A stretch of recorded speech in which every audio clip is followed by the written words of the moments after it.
Yes, guys, hello and welcome back to the Spurs-related YouTube channel and podcast. Hope everyone is doing very well. Well, in real life, you're doing very well. In terms of Tottenham Hotspur football, we are not doing too well after the 2-1 loss at home last night yesterday afternoon against Aston Villa at home. I thought it was terrible. A lot of people have said they thought we played well, including Thomas Frank, which we'll get into. We'll talk you through all of the ins and outs, the analysis, the key pieces we've picked out where there are issues to address, and we will also bring you all the stats and everything else and get some talking points in the chat for you guys to keep it as interactive as possible. But guys, if you could, as you're coming in, a lot of you have been watching this offline, these live streams. I really appreciate all the support. Please, please, please do me three massive favors. One is to hit the like button. It is free to do so. They're all free to do so. Turning on the notification bell down below is free to do so as well, so you never miss a video or a live stream. And subscribe if you are new to the channel as well. That would be most appreciated. But as you can see, I'm joined back alongside not Thomas Frank, but Thomas Frank's AI son, Frank Thomas. We've got a lot to talk about Thomas Frank Thomas. So I'm going to get confused tonight. But how are you doing, Frank? And just general top line thoughts on the game, mate. I'm all right in actual life. In terms of Tottenham life, I'm kind of, it's insane to say this because we've lost two all season, but I kind of feel a bit numb by it, and that sounds ridiculous. Maybe because we lost so many games last year that I've just kind of trained my body to react to losing well. But I'm frustrated because it was just a pretty dismal watch, to be honest. It was just dull. It was boring. It was lackluster. It was kind of all of the above, and that's kind of the disappointing part, that we waited 2 weeks to 15 days to be exact, to try and be excited and watch some more Spurs and hopefully continue on what has been quite a good run in being unbeaten, and they go and put out that performance which was pretty despicable, to be honest. So it's a shame. Yeah, I think that's a good way to describe it, isn't it? Like, we were starving of club football, and then we finally get it back, and I don't want it to continue. I mean, especially given the horrendous run we have of fixtures in sort of the next few weeks, it could be pressure central for Thomas Frank, which, if you remember, not to say I told you so, but I said this is a very, very key period, because we know how fickle our fan base can be, including me, right? Including you. Right, we're very quick to slate some players, and maybe more me than you, Frank. But I've got a lot to say about the game yesterday, because I came out of that stadium angry. I came out of it angry because I thought Aston Villa weren't even that good, right? And I need to relook at the stats, and we'll get them on the screen. I think we actually probably had more possession than them, and at times we just faff around with it too much, Frank. I'm trying to simplify it. We just mess around coming out of defence. And then I think a lot of that is because they're hesitant, that it's obvious it's going to Kudus, because Kudus is the best out of the front four by miles at the moment. He's the only one that looks like he wants to take on his man. I don't think he had an amazing game yesterday, but he was the only one trying to make things happen. I know you thought Odebear had a good first half. I'm not putting words into your mouth, but I'm getting frustrated, and I actually have some sympathy for Thomas Frank. There is bits where I don't have sympathy for him. We'll get into that as well. I don't want to just, make all the points straight away, but I feel frustrated, and I'm sure a lot of people watching also feel frustrated. The amount of time we wasted to make a substitution in that second half, when it clearly wasn't working in midfield. It clearly was obvious that Villa had found us out almost into a low block they were playing, because they knew that no one could take on their man and beat the player. Kudus was the only one that was trying to unlock that game. No one else was. And I'm sorry, but we need to do some serious business in January, mate. And I know that's hard, but we need to. Yeah, I mean, again, we'll get into it a little bit tactically soon. But the idea is that Thomas Frank is probably as much as anything, wanting them to play down the lines, right? He's wanting to. We see it so often. Porro play down the line to Kudus or whatever, but currently one side of the pitch is actually inept most of the time, and that is I like Odegaard and I like Spence and Tell or whoever plays over there, or Richarlison was there for a bit, Kolo Muani was there for a bit, but the right hand side is considerably stronger right now. If you had to Porro and Kudus, you probably put your house on, would start most big games for Tottenham right now, because they trust them. And so if you're and they're probably also two of Tottenham's most creative players, if not the two most creative players in that Tottenham team right now, bar maybe Xavi Simons, who should be, but those two are probably the most creative right now. So if you're playing against Tottenham, you shut down that left hand side, and they started John McGinn on that left hand side of midfield, almost as part of an attacking line. And he just helped to shut them down, and it was pretty simple. And then it gets forced out wide, and then we'll come on to it where I think Jed Spence is actually a major issue, and I'm surprised it maybe doesn't get spoken about as much as I think it should do, because I think that's sort of part of the problem, and it's an issue. Sorry, mate. I was just gonna say it's because it's not Jed Spence is currently not the scapegoat, and this is also the rotation of Tottenham Hotspur, right? You go back 3 years. If we had a bad performance, it's Harry Winks and Ollie Skip's fault. If even a year ago, and now it's like Tell, Odegaard, Johnson, who, by the way, in my opinion, Frank, especially Johnson and Tell, just not good enough again yesterday. Like, I don't even know what Johnson did when he came on, other than I do know what he did. He took a shot from about 17 yards out and put it nearly on my head in the corner. I mean, what is he doing? I mean, I can't watch Brennan. I can't defend Brennan Johnson anymore. I'm sorry. It's not like he's not like a kid. He's not 19 or 20 and he doesn't know how to finish. I mean, he really, what does Brennan Johnson do? The only reason Brennan Johnson did so well under Ange is because he played a tactic where he asked him to run to the back post and tap it in, and his figures were good. But when you're not playing that system, Brennan Johnson is so limited in what he provides for the team. You just sit there scratching your head like he was like slowly going to take on his player yesterday. And I was saying to the people around me, I was like, he's not going to beat this player. And I think he ended up passing it backwards. And I'm just like, you can't have that in a Thomas Frank system. You need the players to beat their man, like you have with Kudus, trying religiously every time to beat his man and put it across or cut it back, right? Put Xavi Simons in on the edge of the box.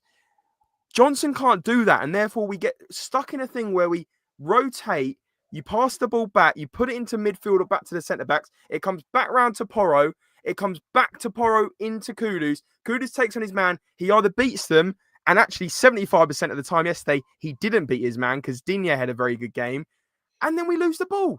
And it's so frustrating because you see it from a mile off every single time. And I think Jed Spence is part of that issue that I just explained. Yeah, I wouldn't disagree. The only thing I'll give Johnson yesterday was he only was on the pitch for sort of 6 minutes or something. So I will give him, I mean, the shot was awful, but I will give him the benefit of the doubt yesterday solely because he wasn't on the pitch for very long. In terms of some of the players that I'm starting to question, and this is what I mean, Jed, I've had my questions about since the summer. I said this in the summer that I remember filming an angry video after we got smashed by Bayern in a friendly, and I said I don't think he's a left back. I said I thought at the time it was the wrong, and I get Udogie's injured, and so I think as a makeshift left back it's okay. But once Udogie's back, I mean this when I say I've seen more from Udogie in the limited minutes he's played as a left back this season than I have from Spence there, and so in big games that should stay. I question, and I don't mean to be too harsh because I say it was his Premier League debut. I question whether Kolo Muani has ever played football before. To put it lightly, I said this against Villarreal, and it was obviously he played very briefly, and then he had his dead leg where he was out for far too long. He doesn't look like to me, and this is a concern, that we're coming to the end of October, and I don't think that's a player that is going to make an impact in this year-long loan.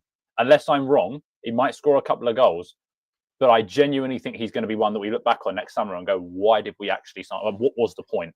And just from looking at him, and I thought he was kind of a good player. I thought he was going to be quite an exciting signing, but he doesn't look fit enough. at all.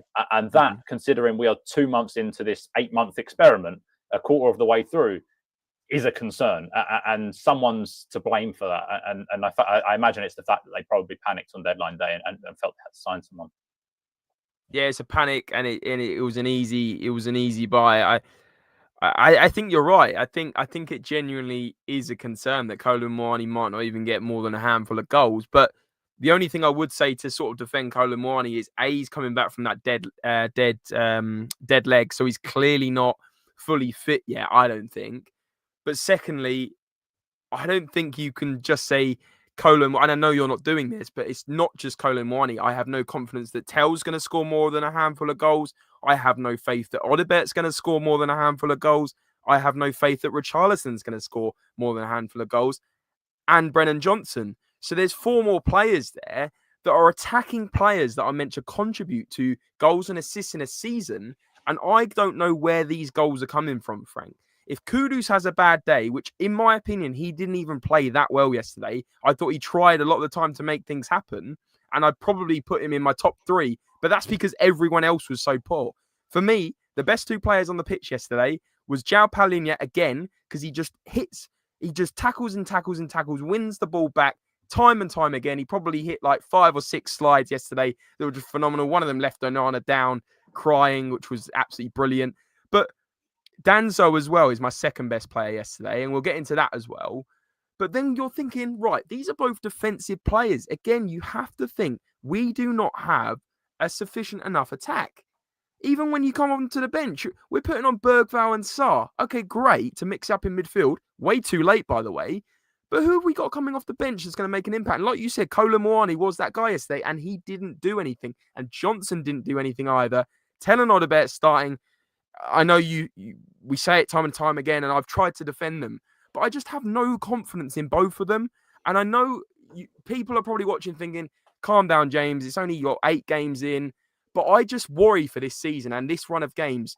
And if we get as many points as I think we'll get, which is very few, we are going to have a very, very difficult run into December, and clearly are going to find ourselves much further down that table than we currently sit.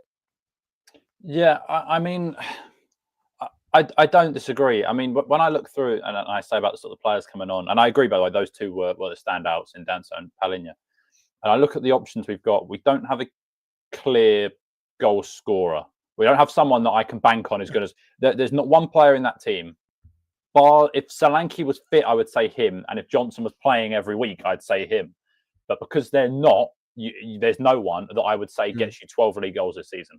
No. Like guaranteed. That I would put money on. Yeah, and exactly. that's a concern. Tell could go on an amazing run and go and score 10 in the next 10 and he's flying. I think if anyone's most likely to do it at Tottenham, it probably is Tell.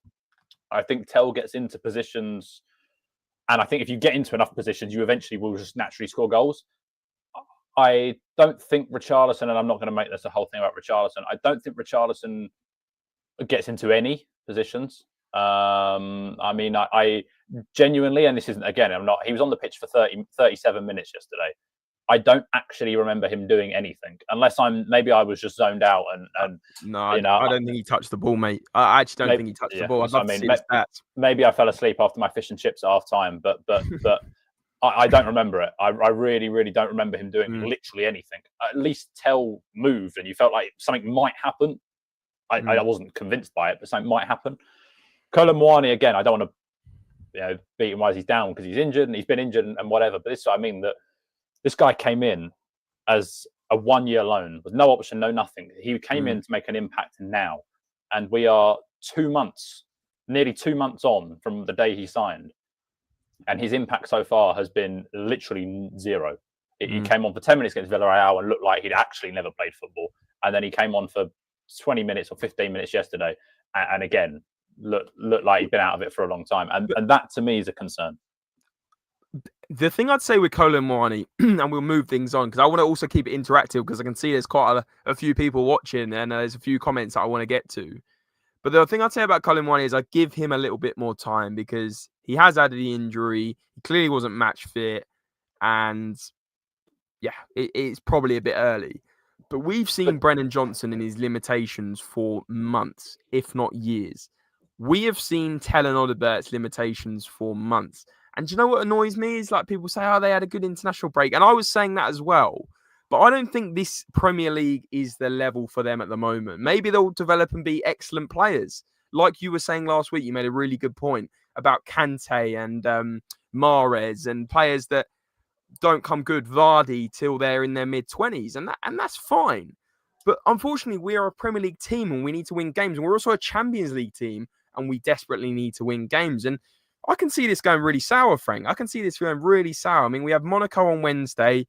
If we lose that and then we go into the Chelsea and Man United game and we lose them, I mean, this is serious pressure for, not pressure for Thomas Frank in terms of he's going to lose his job, but it's going to get sour. I want to go back to this, but I'm going to introduce some people in the chat and welcome some people in. Guys, really appreciate all the numbers and the likes.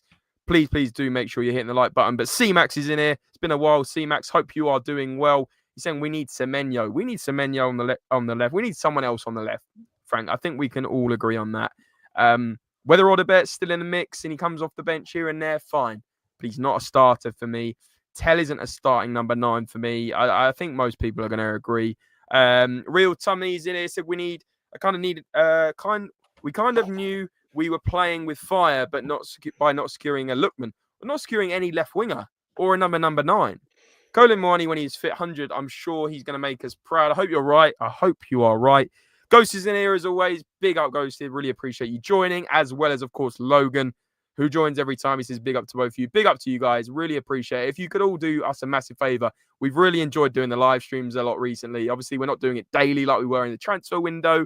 We were doing it all the time in the transfer window. Frank and I we were pretty much not sleeping, Frank. But guys, if you could hit the like button down below, it is free to do so. Turn on the notification bell. Please do help us out. Come and join us when we're live as much as you can and subscribe. That would be most appreciated. Of course, there is that option of becoming a channel member. We have about 10 channel members, I believe, maybe something around that.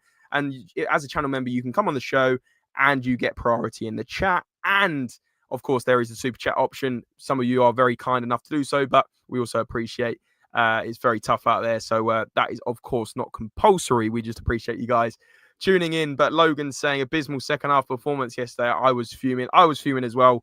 But Frank, let's get up some of these slides that you've kindly prepared. We'll start with this one in no particular order. But this is Bentancur's heat map. Now, guys, before we start here, we're not picking out individual players and just slating them, but we have to discuss some of these talking points that are an issue with the way we were playing yesterday. And some of that came within the midfield. Now, like I said, Palhinha for me was one of the best players for Tottenham. But there's an issue with Bentancur and Palhinha. Not necessarily starting games together. Frank, you may disagree. But to not mix it up till what, minute 75, I think Bergvall and Sarr came on. It's too late. There's no creativity. You're essentially playing with 2 6s that are very robotic and just, they're ball winners and then they play it sideways. They're not actually a good offensively. And this is just proven here by Bentancur's heat map. Well, it's not really a heat map, it's a pass map. Frank, do you want to just explain? I mean, when he has tried to play the ball forward in red, it looks like he's lost the ball. Yeah, I mean, we've got this one and we've got the Palhinha one as well, which is here. Sorry, that's there. And so they're both pretty similar in that they are both very sideways. Now, I don't mind having one like that. That's okay. No, I take that back. I don't mind having them both like that in certain games. When we play Newcastle next week in the Cup in 9 days' time, whatever it is, I think that's okay. I don't have an issue with that whatsoever because I think that they both have enough experience and Bentancur is very, very good. And I would argue one of the better ones in the league at actually controlling games. And controlling games, when you've got 10 minutes left, he dictates games or whatever. And that in big away games is important. Home games are very different. You have to be on the front foot as a big club. And I think Thomas Frank will learn this. And I think he probably is learning this the hard way. And I think it's why it's taking a little bit of time. Brentford had a great home record, but if Brentford lost games at home, it wasn't the end of the world because you were at Brentford. It just went over everyone's heads. You expected to lose games. And that in itself is a problem. And then in addition to that, you've got the idea that Brentford didn't have teams come at them. Sorry, they had teams come at them at home, right? They didn't have teams that would go to Brentford and sit in a block.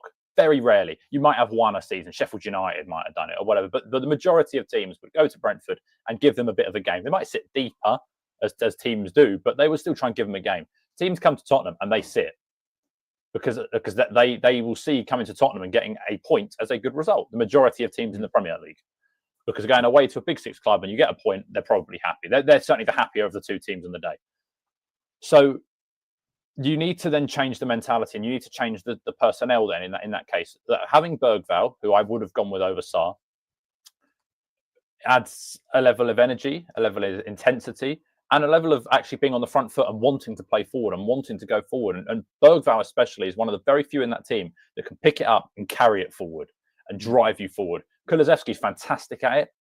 We need him back. Kudus is fantastic at it. I think Xavi Simons will be fantastic at it. Bergvall's fantastic at it. And we're missing that. And we missed that in home games. In all three of the home games, in the 3 home games we've played, the only one we've won, until 4 home games, I should say, we've played, the only one we've won was Burnley. You could argue the weakest team, but Wolves were on less points at the time or whatever. You could argue the weakest team. We started a midfield of Graham Bergvall. And I think Sarr, I want to say. You play Bournemouth, you start with Bentancur and Paulinho, you get beat. You play Wolves, you start Bentancur and Paulinho, you get beat. You draw, sorry. And you arguably could have got beat. You were lucky to maybe avoid that. You play yesterday, you get beat with those two in midfield again. There needs to be a different level of energy and intensity at home, and those two don't give it to you. I don't mind one of them playing. I don't mind Paulinho playing. I think he's probably the one that should be playing, given that he's the actual 6 and the tackler of the two. And yesterday, as you say, I thought he was excellent. I have a problem with them both playing. If you play a Chelsea at home, I don't mind them both playing. That's okay. You could then argue maybe you play Bergvall as well and you drop Xavi Simons, or you drop Odegaard and you play Simons on the left and you switch things up. But I think home games against teams that you are favourite to beat, that will probably sit slightly, you can't be playing those two in midfield anymore because it is holding us back. And as much as I like Bentancur, and I'm a big fan of Bentancur, and I thought it was a great thing they signed a new contract and all this, it's weakening us, and it is only harming us and hindering us rather than actually benefiting us in these sorts of games. I think you're spot on, mate. I think you're spot on. I think the argument for that is when we're away, and I know you're explaining the home side of things, but when we're away against Leeds, for example, Bentancur and Paulinho was probably the good picks, and that's what I think that's what we went with, and we won the game. But yeah, like these games at home, you need more creativity, and I think Bergvall didn't really get a chance to do much when he came on. But I have to bring up this one comment from who was it? Here from Logan, because we're going to talk about this in a minute, because Xavi Simons has played 8 matches, I think, now for Tottenham, and he hasn't got a goal or an assist, I believe, in it. And I think he got one against West Ham from the corner. But other than that, Frank, I've got to say I agree with this, because, and I'm not going to sit here for more than a minute and slate Xavi Simons, because it's so early, and I don't think that's the right thing to do.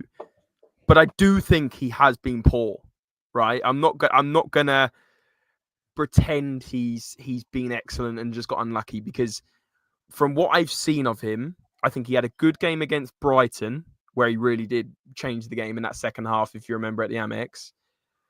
And I think he had a good game against West Ham. He did bits against Leeds. But other than that, mate, I don't think he's done a lot. And I don't think he's justified or proven the player we signed. And I know it's early, and that's why I said I'm not going to go off on one. But I do think the creativity, and that's what our video is about, the attacking crisis and the lack of creativity, is partly because our number 10 isn't performing how they should be. And like I said, I know that Johnson's a problem. I know that Richarlison, Odegaard, and Teller are a problem. But Xavi Simons can't just get away with this as well. He is an issue at the moment. Do you agree or not?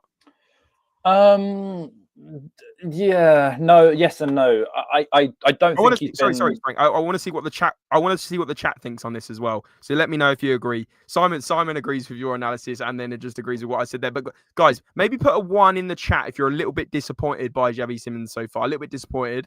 Put a 2 in the chat if you don't agree. If you think he's been all right, because if you think he's been all right, I want to know why you think he's been all right. But yeah, go on, Frank. Sorry. I wouldn't disagree at all. I've been disappointed so far. But I think there's a couple of things that kind of work in his favour as well, and why I'm not yet sort of concerned. One is the fact that he turned 22 at the back end of last season, and I think I've said it before that I think Kylian Mbappe was probably this is going on off on one for a second, but bear with me. I think Kylian Mbappe was probably the downfall of younger players, actually, weirdly, and Yamal was doing it as well. Yamal was now really doing it to a greater extent than Mbappe was. But now we look at players when they're 19, 20, 21, 22, even up to 23, and we go, they're rubbish because they're not, or they're not this, or they're not that, because they're not hitting those levels. Same with Tell, same with Odobert, same with the majority of players don't become good until they're 25, 26, 27. That is natural. But because of Kylian Mbappe, certainly in the last 10 or 15 years, 10 years or whatever, and I think Yamal now in the last couple of years, and I think Mbappe was the real first to change the mindset. And I think players are naturally just getting younger. I mean, Arsenal got 15-year-olds playing for them, and naturally players are getting younger. And so now we look at it and go, if you're 19 or 20 and you're not excelling, then you're probably not going to be a great player, and that is tough. And so Xavi Simons is 22.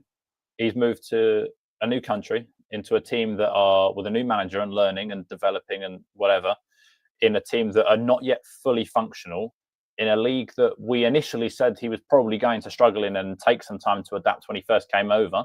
We've seen it with Wirtz at Liverpool, who I think has actually played quite well, but his numbers are very low, and we see it with players. I mean, Omar Mamouche is another one, came from Germany. Pretty much since he's come here, his numbers have been pretty poor. I think he scored 4 in one game or 3 in one game quite early on. And since then, his numbers, if you take out that one hat trick, I imagine his numbers are pretty low. And so I think players come over here and they take a little bit of time to adapt. And I think he's someone that is technically good enough. And he seems a class above, I think, when he gets going, like in that Brighton game and whatever. I just think he's probably taking some time to adapt. And I think also there's a couple of comments that are coming through. And if I bring this up very quickly, that one there. This is the first 65 minutes, and I think it's like the most common pass from each player. I think is kind of the gist of this. Xavi Simons in the middle there is literally not being set up at all. He's not being found. He's not being, and that is a concern. If you have Bergvall in there, I think Xavi. I mean, that first half against Wolves, the second half against Brighton. Those two especially, when Kudus, Bergvall, Xavi Simons linked up together, they were excellent. They looked like, and this is probably more relatable to people that are watching this as opposed to whatever. But when you play 5-a-side, or even you play 11-a-side, and you play Sunday League football, and there are 3 or 4 players in that team who know they are considerably better, and they fly and they flourish, and that's what it felt like watching those 3 at times. And I think that will come. I think that will work. I'm not concerned by that. I just think it takes time. And listen, if it comes to March and we're having this conversation again, and we only scored 2 goals all season, and he's not really impacting games, then there's definitely cause for concern. But I think right now it's probably too early to be really concerned. I think you made a couple of good points. The only thing I'd say on the age thing is, like, he's been signed for a reason, right? He's been signed because he's 22 and he's good enough for the Premier League. But when you come to different leagues, there is always that risk element. And we've seen it with so many players that come to a league and flop. And like I said, this is why I didn't want to talk about Xavi alone for just like the next 10 minutes. But from what I've seen, he looks the shadow of a player as he did in the Bundesliga. And then my mind starts working like the Timo Werner. I'm not comparing him to Timo Werner in terms of the caliber of player, but Timo Werner absolutely smashed it for Leipzig. And Xavi Simons has come over and smashed it for Leipzig, but he's come in for the first 10 or so games for Tottenham and looks like not as bad as Timo Werner, but he doesn't look like the player we got from Leipzig. And it's like, yes, it's going to take some time. And obviously Timo Werner was at Spurs way too long, like 2 seasons, 3 seasons, whatever it was. But I think Xavi needs to get going soon, because otherwise the critics and the pressure will get to him even further, and then his performances will get worse. And this graph here, for me, the fact he hasn't got an average pass just shows that when he gets the ball, he kind of looks a bit lost. And there was a moment in the game yesterday where he picked up the ball on I think it was second half, left side of the box. He cut in. Everyone was going, shoot. He didn't shoot. He took another touch to the right. I thought, shoot then. He took another touch to the right. And I can't even remember what happened. I think we lost the ball, or he went to pass it and it got dealt with. It's just like the decisions there. It's bizarre. I don't know if it's to do with the pace of the league. I don't know if it's because he doesn't trust his teammates in front of him. That's probably an element. But that's a problem. Because if he doesn't trust his teammates in front of him, then we have got... I mean, it's obvious that our number 9 is not good enough at the moment. It's obvious our left winger is not good enough at the moment. I mean, anyway, like I said, I don't want to go on about it, but there's been tons of comments. Frank, let me catch up on the comments and we'll come back to this because the numbers are growing and I'm getting a bit behind on the comments. So I appreciate everyone dropping in. Blaine, I know you were at the game yesterday, mate. I saw your video as Sean. What a game to come over for, mate. I feel a bit sorry for you. But excuse me. He's saying spot on. Xavi is a flair player and should be making that one key pass in a game or better finishing. Yet yesterday he was scrapping in midfield. And we have a stat on that. He actually won the ball more than any other player in the first half, which is crazy. And Bentancur was more advanced at times. I just think it's an imbalance in midfield. Frank described it. In a Frank system, I think you need a 6, an 8, and a 10. And at the moment, we almost have a 6, a 6.5, and a 10. There's no carrier that gets the ball from the central defensive midfield situation to the number 10. And that's why what we do is we look towards the flanks. We give it to Porro, who then passes. Obviously, he's always looking to pass to Kudus. Everyone knows he's going to pass to Kudus. He either gets it through or it goes out for a throw-in. And then guess what we've started doing? We keep trying to do this long throw-in, which is just, it's kind of driving me crazy. I'll be honest, Frank. It's quite fun to watch, but it's like, I mean, how many other teams rely on throw-ins to attack? That's where we've got to, by the way. Quite a lot now, though. We've got to the point. Yeah, but we've got to the point where we're not playing football. We're actually trying to win throw-ins. I mean, that is crazy. No? I mean, yeah, yes and no. I mean, I think it's about using... I mean, it's kind of what's got Arsenal to the top of the league, right? I mean, it's kind of... You use these things to your advantage. And once you begin to use them well, which I think we probably will end up doing so, I think it probably becomes quite an effective means of attacking. Yeah, but they need to be better from open play as well, mate. Like, agreed. I mean, it's like, but we're almost resorting to that because it's like, it's almost like, yeah, well, we can't actually break this team down, so let's get a throw in, let's luzz it in the box and hope for the best. I mean, I know it's not as simple as that's what we're trying, but it's just, anyway, I'm going to catch up on chat. Stefan thinks that Xavi isn't performing well. Big up, lads. So disappointed after yesterday. My one takeaway is intensity. I agree, Blaine. Lacked it across the park. Can't keep relying on Kudus. He was getting slated on Twitter by some people yesterday, saying he had a terrible game. Well, I mean, you can't carry a 4-man attack on your own. I mean, it's absolutely ridiculous. Some of these players need to learn to take on a man themselves. It's really silly. Simon, big up, Simon. He's saying like and subscribe to these two top lads. I really appreciate that, mate. And guys, please, as a little reminder, halfway through just over halfway through the video, please do hit the like, turn on the notification bell down below. It's free to do so, and subscribe, guys. We are we're trying to push to 5K. It's quite a difficult time for YouTube at the moment. I think numbers are just slow around the board. So really appreciate those guys that you guys always tuning in. The likes of Simon. I can see Mirage in the chat. Harmless Potatoes back in. He said he didn't perform well. He hardly got on the ball about Kudus. Really appreciate those that always tune in. I honestly really do. In my opinion, he did do nothing, but he has got no service. There wasn't a single forward pass from Palhinha and Bentancur, as we've just seen, through the middle. I think the only balls over the top was by Mickey van der Ven. It's the link up from midfield to attack.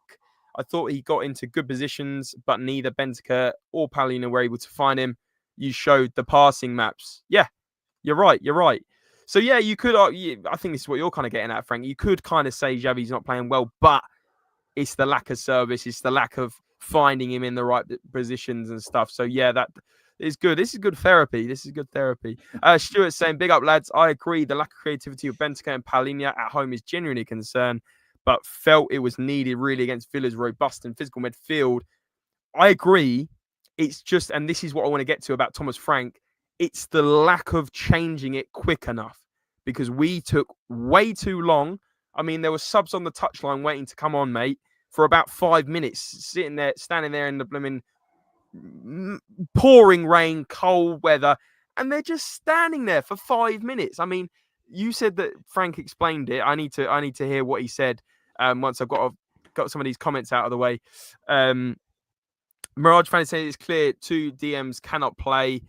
We need a defensive playmaker in the middle who I think is Bergvall or Sarr.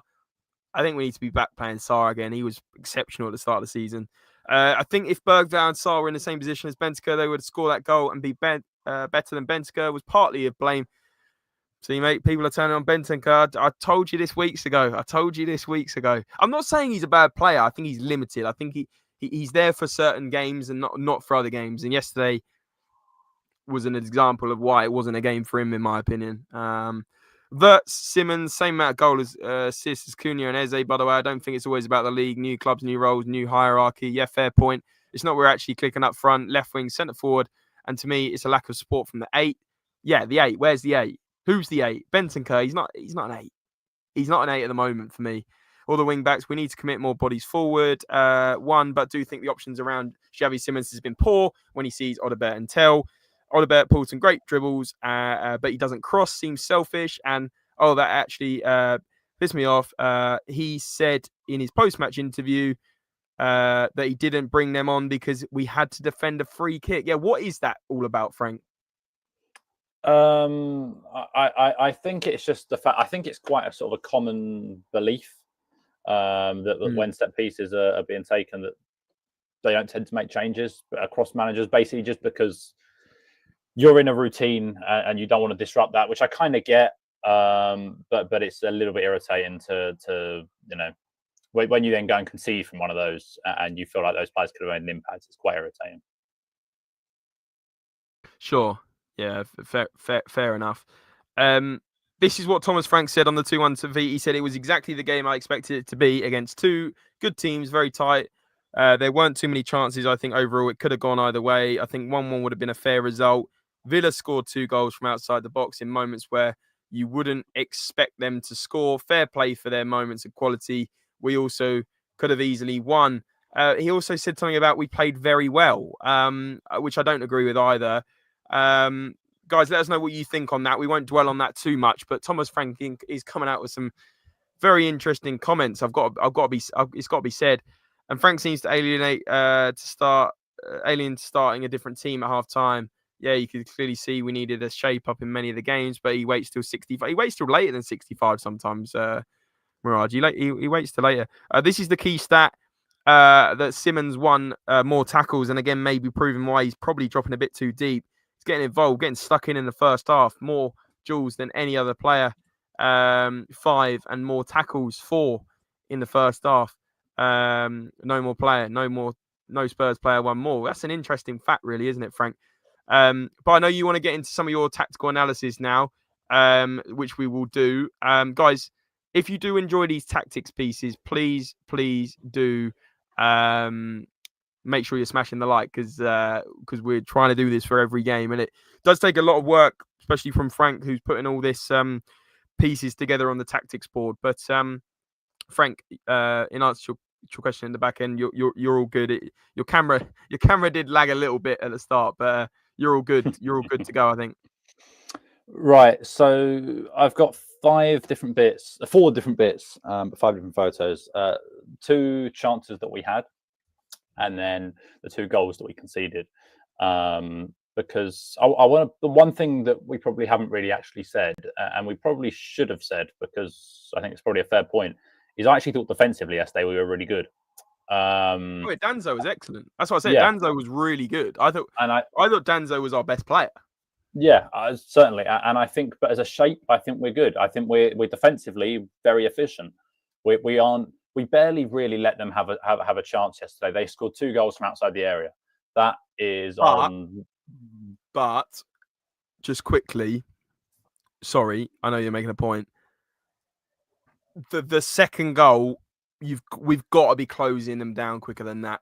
I mean, we let them have that long shot because No one got near them, and I'm sure you've screenshot it. It's probably coming up, but I think that's a problem. It is. Before I come to that, I on the flip side, and I do agree, they should have closed it down. I would argue that's one of the goals of the season already, though. I mean, Yeah, it no, is insane ball, one of the best goals I've insane seen touch live in my life. I mean, it's a sensational goal. And so my point is that they didn't let them have any real clear cut chances. They scored 2 goals from kind of nothing. Sure. They've got to be better at closing them down, and I'll get into that in a minute. But the 2 better chances that you could argue that we had in the first half, bar the goal, was this one from Odebert, which came. It's not really a great chance in itself, but came from a Porro ball out, and he ran with a bit of conviction. I actually thought he played in the first half quite well yesterday. He looked like he had a bit of belief and a bit of conviction and desire to want to hurt you, and he did, and he ran, and he ends up hitting a shot which I mean, we saw, if I can find this, it kind of gets spilled, it sort of curls around a little bit and gets spilled, and Tell nearly picks it up as he comes in here, if I can get the right one.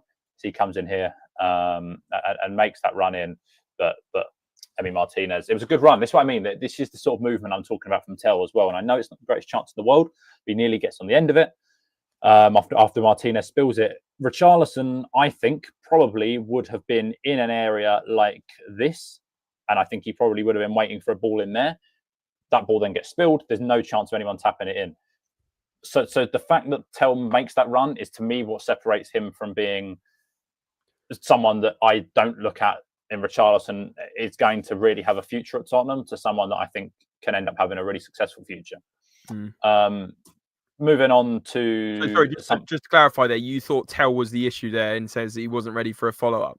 I think Tell did well. I'm saying that. Well. I'm saying that's where I think the difference probably comes with. I think Solanke probably makes that run into the area that he does, where he sort of ends up here. Tell, I think Solanke makes that run.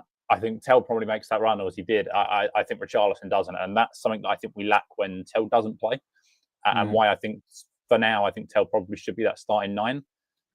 On the flip side, the other good chance we had was one that Tell missed, and it's another one of these where he actually just missed the ball. There he is there. The ball gets sort of flashed across, and he sort of goes for it, and he misses the ball, and it's quite a disappointing one, because I think it probably comes down to the fact he's not a natural finisher and he's not a natural 9. And someone like Kane probably would have gone flying into that with his head, and he would have made sure that the ball would have gone in, but so would he, and so would the goalkeeper. All 3 of them end up in the net, and Spurs have scored, and that's the difference. Maybe that lacking that sort of ruthlessness, and that will come, but it's probably also quite hard to coach. So I think it will come. I think, as I say, he gets into positions where I think he's going to score goals. It's good movement. It's a good run into the back post. He's done really well. He probably should score. He should score. I should say he should score. But it's okay. It's frustrating again, because it's one that we probably should score from. But again, the more you get into the right positions, that to me is more positive than someone who is never in great positions but scores a lot of goals from random places, or scores goals from random. If Tell was getting the ball from 40 yards out and smashing one in the top corner, I would rather see him have 3 of these chances than 1 of those chances that he scores. And that sounds incredible, but I think consistency comes from this, and so does just if you have more chances, naturally you'll score more goals. That just gotta do better though. Gotta do better. 100%. But if you look at the thing, that the strikers that score the most goals aren't necessarily the best, aren't necessarily this or that. They are the ones that have the most chances, and whether that be from good movement, from just sheer pace, from general intelligence, like probably Kane's got. It's a mixture of things, but I think it comes down to finding yourself in positions, and he does that quite well. And so I think naturally he will score more goals. Do you think Tell is do you think he is a number 9, or do you think he's a left winger? I think Tell is a left winger for me. So that's what I think he's a Brennan Johnson type winger. I think he's a poacher. I think he gets in and will take these sorts of chances long term. With sort of work on his finishing and his game. I think he's one that I think he's a winger that scores a lot of goals. If he's at like his peak form, I think he is a winger that gets you 15, 20 goals. a Heung-min Son sort of type. I one of these guys that score a lot of goals, play as almost an inside forward. I think that's what he probably is the best at, personally.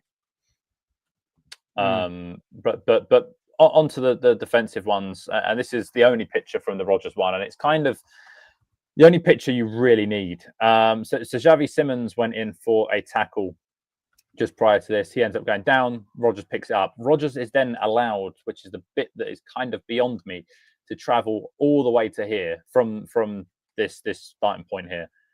I mean, there's quite a lot wrong with this picture, actually, when you kind of really look at it in depth. First of all, and I know he has no impact in this whatsoever, but just looking at this now, Kudus should be here. Kudus should be pushing back. That in itself is a concern. Kudus is the furthest player forward. That's fine, but then Tel would have to drop a little bit more if they're going to leave one up. That's fine. The back line, I'm not really sure what this sort of shape. I mean, that's not the worst thing in the world. Yeah. But then, unless I'm going mad, I want to say this is Bentancur and that's Paulinho. Yeah, correct. So Paulinho is way too slow in closing him down. Yeah, but what's Bentancur doing? This is what the chat's saying. No, agreed. Bentancur, the pair of them are way too slow, and it's not the first time I've said that. The Brighton goal, the Yassine Ayari goal, which I know we say that Vicario should have saved and whatever, but the closing down from the pair of them then was diabolical. And I don't know if this is a tactical thing to go, you can shoot from there because you're probably not going to score.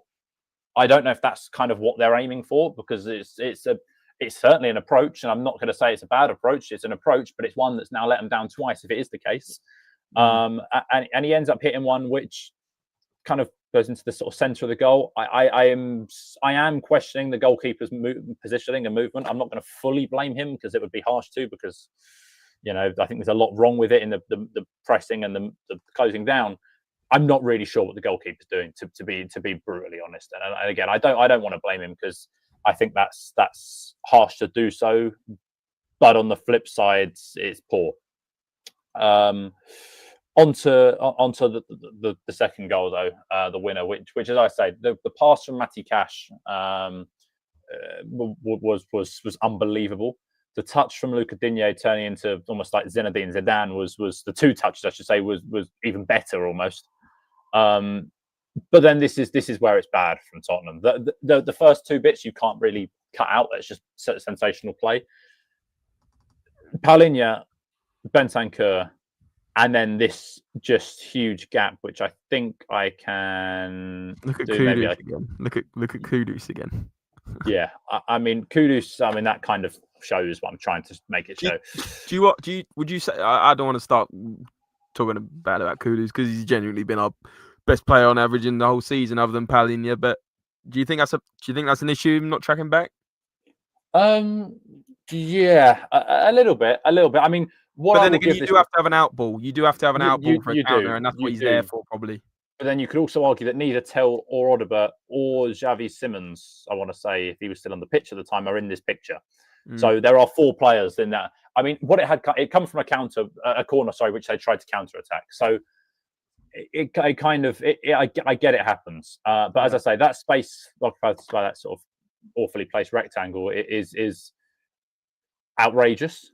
To be brutally honest, if I actually get rid of that, this triangle here, I mean, the distance between those, I mean, it's just awful. To be brutally honest, you've got three players down here in Pau Torres, who's good in the air, has scored a header against Spurs at this ground before.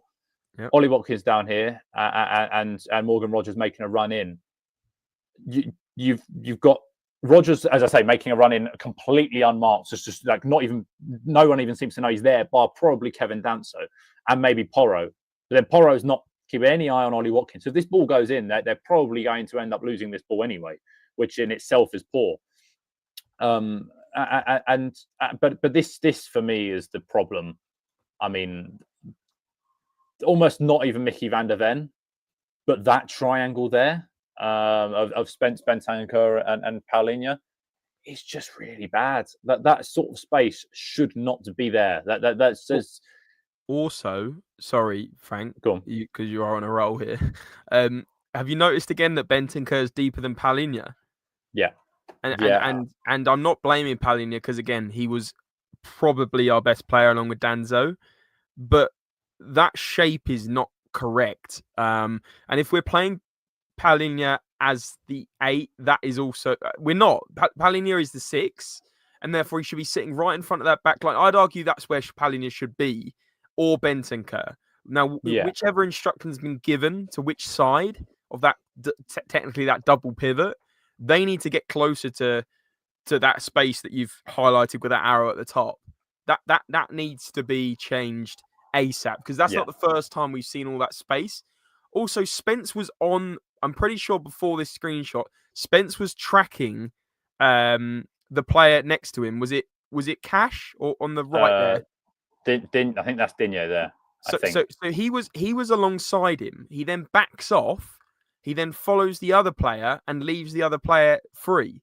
So Buendia was the goal, wasn't it? Yeah. The gap is ridiculous.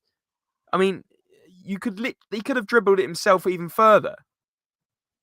Yeah, I mean, it's awful. And as I say, it's not the first time in this game that I've questioned what those two centre midfielders are doing. You could argue, and I'm not saying that you could argue the energy of Bentancur or Pape Sarr, who may not be as defensive minded, may have actually closed that down. I'm not saying they would have done, but they could well have done. But then we kind of go on to the last picture here when it wants to switch over. There we go.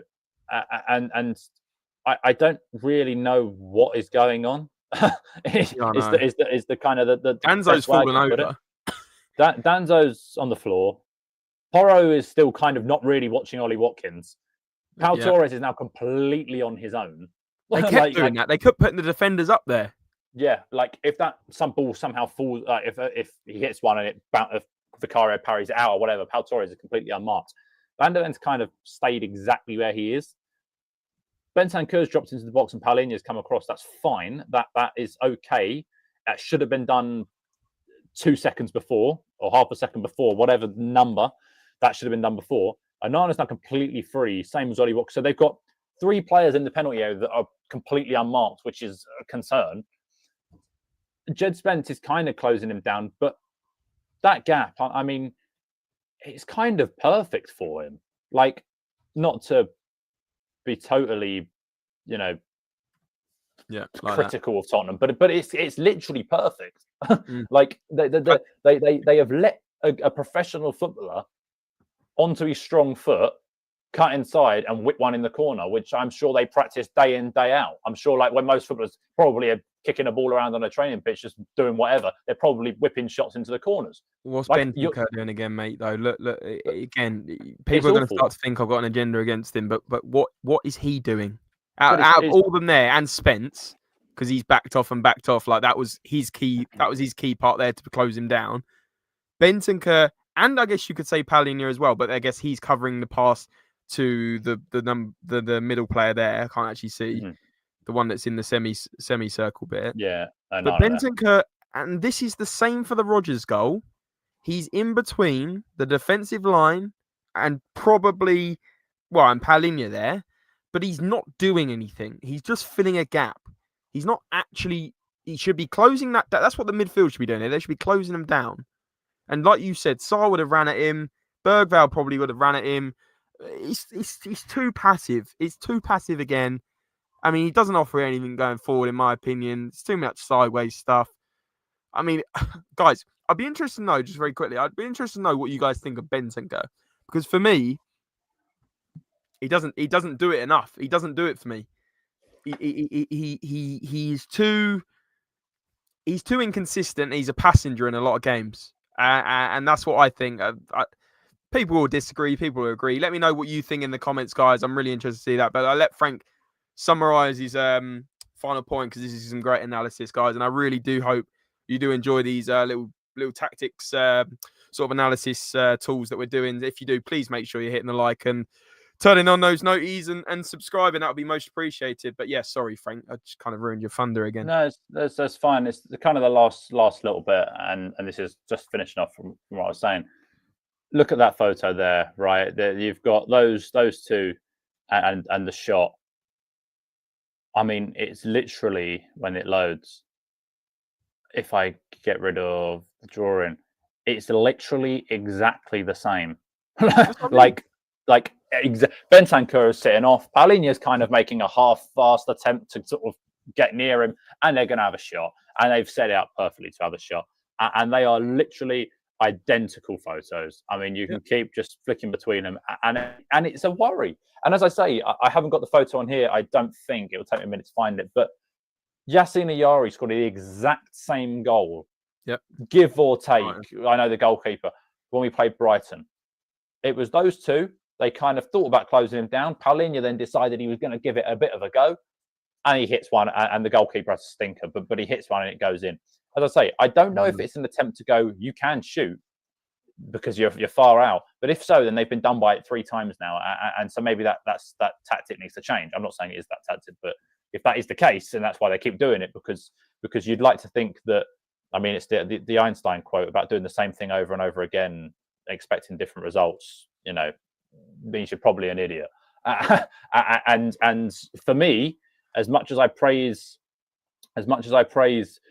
Bentancur, and I'm a fan of him, and as much as I praise Paulinho, and so far I've been a fan of him, they keep making the same mistakes, and I am getting absolutely kind of fed up of the pair of them making just silly mistakes. It's frustrating.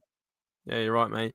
Don't get me started on Vicario's positioning there on the goal, though, because that will take another video, and his distribution and his ability to not use his feet. But guys, that is the breakdown of the Villa game. We said we'd do 40 minutes, Frank and I. We've brought you nearly an hour. Hope you do enjoy this.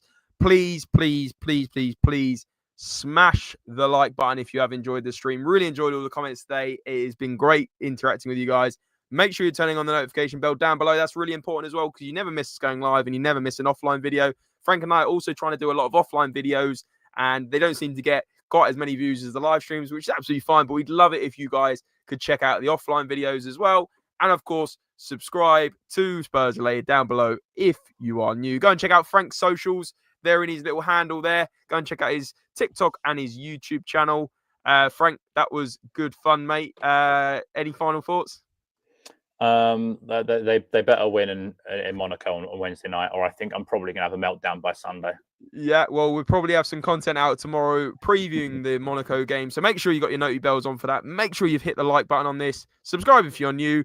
Bill Greenwood, I've seen some comments for you. And guys, if you want to comment offline as well, I reply to every single comment offline. So I'll do that there as well. Like, subscribe, noties on, and we'll see you very soon for another episode on the Spurs Related YouTube channel. And remember, as always, come on you Spurs! Do better.